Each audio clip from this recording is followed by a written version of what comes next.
ขนาดไหนเอาดักน้องนั่งชกอ่ะบะซาวเนี่ยโคยใส่เหรอก็ไปยังตกเวียดอกไห้บ้านไปถึงซาวหมดตัดตอนนั้นดาวบ้านเรื่องมายกไว้ดอกใบเลยบ้านบ้านแต่ก่อนท่านในคนบอกเวียไปช่วยได้บ้านก็จะเดินมาในตีเลื่อนได้ทำไม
ให้มันตีเชียงปีนตี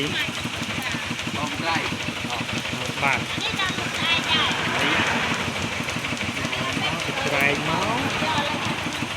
ตัดยอเตยเรงโยกตุกใจเนาะเรงโยกตุกใจจอบอยากบอกก่อนได้เลยเปิดแจกตือตรวจ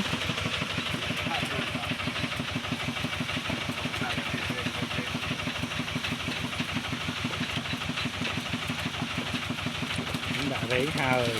chọp